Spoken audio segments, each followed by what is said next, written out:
Hello loved ones, welcome again to my YouTube channel. I've got exciting news for you today because I am introducing a new segment called Diaries of a Preacher's Kid. I'm still figuring out whether to say pastors or preacher's kid, but by the end of this video we'll know, and when it's up we'll definitely know what exactly it's going to be called. But basically I'm going to be talking about my journey as a pastor's kid, how it is, how it was, how I've adjusted, just basically answering questions that a lot of people have. It's going to be a segment. I'm going to probably have more pastors' kids on this, and we're just going to be talking about our journey. So yes, welcome. Thank you again for all those that have been subscribing, that have been commenting, liking, sharing my content. I honestly really appreciate you, and I really love the love. Thank you for the love. And like I said, I promise to be a little bit more consistent, and I'm really trying my best. So thank you for standing by me and for being patient with me. I appreciate you so much. So yeah, let's get right into it.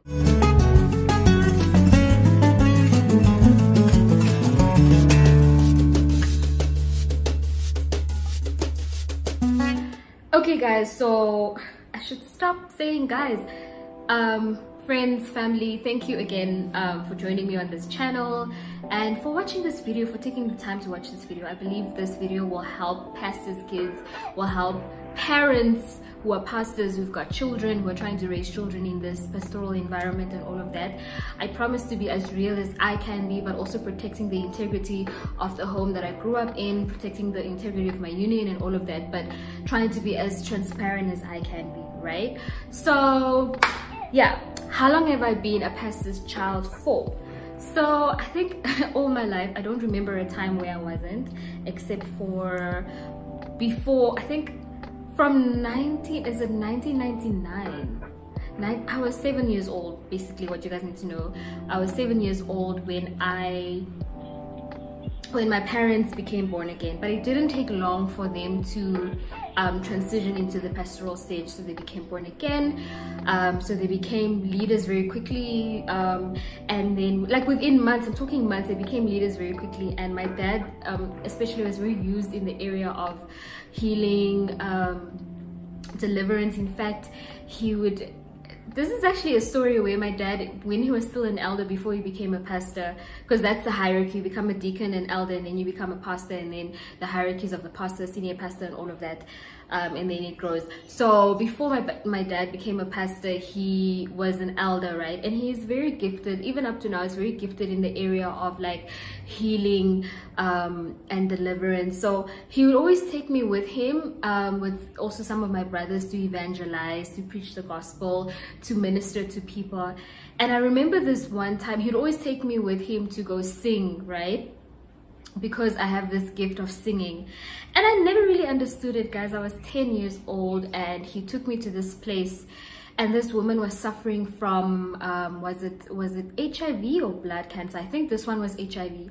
And he was like, he didn't pray much this day. Normally he would pray and people would get healed, but this time around, like, he asked me to sing, and I'm like, I'm 10 years old, I'm singing. But for me, a 10-year-old child, you're always very genuine in the things that you do. So I sang, and he just said a few words in prayer, and it was done. Next thing we hear, the lady has been healed from HIV, and I'm like, wow, daddy, she's healed. And he was like, yes, because you sang, you've got a gift. Oh my gosh, I'm actually tearing up as I'm talking about this. He actually said, you've got a gift of singing, and your voice brings healing to people. And I didn't understand it because I was so young.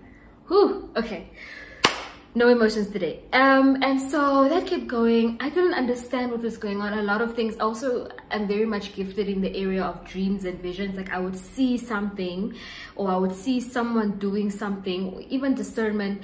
I would always know when someone is doing something behind my back, or when someone is planning something, orchestrating something. So it came at a very young age. So I got scared. Like, it was just happening. And then I think I hit puberty, 11, 12. And then this is when my parents were called to ministry, right? So they went to Zim in, was it 2006? So I had to go with them. There was no one I was going to stay behind. And you must remember, just side story, when I was born into a very, my parents are very well off. Like, they had money, I had what I wanted, when I wanted, the way I wanted. So when they had the call of God, something happens that removes you from concentrating on the worldly things and material possessions that you have. So there was a shift in the financial status, and then all of that was happening. Then eventually they heeded to the call. They went to Zim. That's where I went to Zim. So I did my grade 7 in Zim, and in Zim they call it Form 1 and Form 2, which is grade 8 and grade 9, if you compare the two directly. So I did 3 years of my school in Zim. That's why I learned Shona and everything. I'll tell you guys another story about how my time in Zim was. It wasn't the nicest time, but I'm grateful because it taught me a lot of things. And I would safely say that I was generally a spoiled child, but going to Zim has taught me so many things about life, and I came back just having a different mindset. So I'm grateful about that, but I'll tell you guys about that another time. You guys, I should stop saying you guys, I'll tell you family about that another time.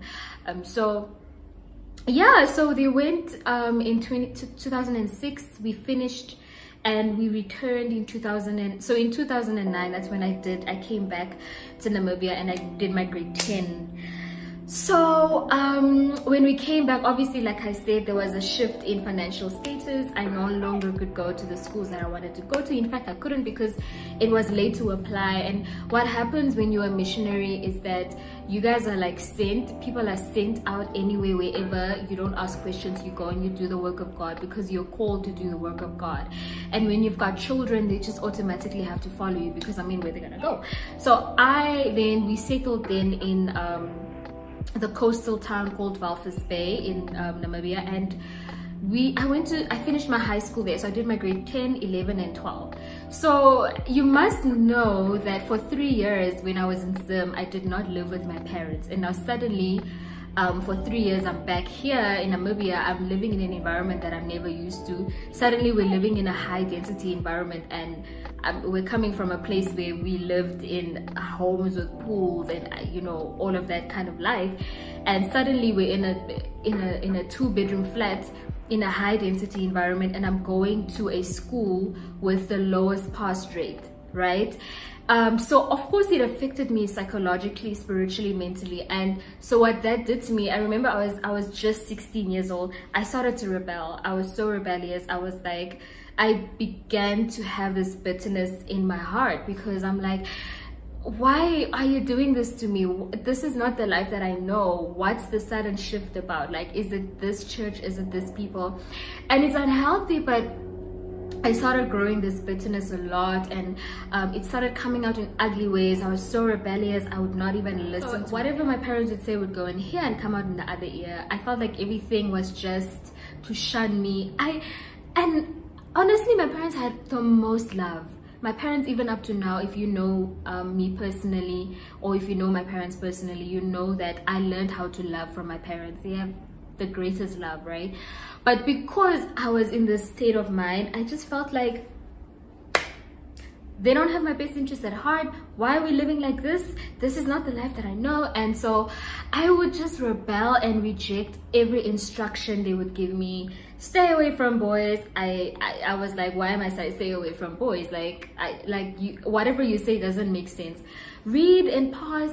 Luckily, I was a smart child, thank God, because I wasn't very serious at school, but I made it and I got really good points when I finished high school. But like all of these little things, of course we can have a whole story time about this, but I just want to give you guys like just an overall view of what it was like growing up. So many things. And because being called to minister as a pastor is probably one of the most difficult things to do, because what I saw was tremendous pressure, and because they were under so much pressure, there was just no time to spend with me, to teach me. these are the reasons why we're saying don't do these things. These are the reasons why we're saying you have to be a better person, you have to not sin, you have to do well in school, you have to do all of these things. Just, you know, the tips that parents give every child. But for me, I just felt like whatever you're gonna say to me is just gonna push me further and further deep into not having access to the quality of life that I want, so I'm not even gonna pay attention to you. And that was very heartbreaking. I didn't have that connection that I needed to have from my parents. Every child goes through the transition. I do know a family coach dearly, and I will ask her humbly to come and share tips on how to parent better when you are a pastor. I'll bring her on the show and on this channel, and I'll ask her to just help out with some tips. But generally it happens in every life of a child. You grow up, there's always that rebellious stage. So for me, that was my stage, and those are my reasons. Like, you took my life away from me, so what am I supposed to do? Listen to you? No. So I was a kid, I didn't really understand the dynamics, the transition. So I also developed a lot of bitterness against the church, towards the church. And mind you, like I said again, my parents are very, very loving. They are the most loving people ever. And I know they're my parents, so I have to have good things to say about them. But really, really, that's their strength. I know we all have our strengths and weaknesses, but that's their strength. And I'm so grateful for that, because this is why I know how to love. So I then, fast forward, I started developing bitterness against the church. I was like, I don't want to hear nothing from no one from this church. I don't want to talk to anyone. I'm just done. And not just our church, all churches in general, because I'm like, you took my life away from me. What am I supposed to do? And so I didn't really have a relationship with God. But I was still very much afraid of boys and drinking alcohol. For some reason, whatever my parents, it's still stuck in the back of my mind, and I'm like, I am not gonna mess up. But you know, being a kid, you're always rebellious, and you just show them, I don't care what you're saying, for showing them that I'm rebellious. But in the back of your head, you're like, I really cannot do this though. So I was actually very much afraid. So I mean, what kept me going to really work hard and pass, even though I should have worked harder? But I got 42 points for my grade 12, which is relatively good, right? So for me, my driving factor was, I need to work hard so I can get out of this house and live the life that I want. That was my driving factor. So I left, I went to university, and so at university you are exposed to a whole new different world. You finally have a chance to find your own identity without anybody telling you who you must be and what you must be. You finally have the chance to pick your own friends. Oh my gosh, speaking of friends, side story. So it was so intense. Every time, I should actually have one of my friends from back then on this channel. Her name's Melissa. We're friends for now over a decade. And so once I had my friends over and my parents are like, okay, so these are your friends, because for them scrutiny of friends was like super important. I think every pastor has this thing of, who does my child spend time with? And I think generally every parent. So oh my gosh, my friends would go through a vetting process, interview process. What do you do, you know, just to check the environment that I'm in. Because I was so rebellious, they took it upon themselves to really just make sure about the kind of people that I hang around. It was so crazy, guys, but I'll tell you about that when I have my friend over. So yeah, so what happened was, so I got to university, I was exposed to so many factors, so many things. I mean, you want to live life, you want to enjoy life, so I got involved with a lot of things, and it was just, by a lot of things, I mean, I was drinking a lot. I mean, look at my innocent face, me drinking a lot, and I was exposed to certain substances as well.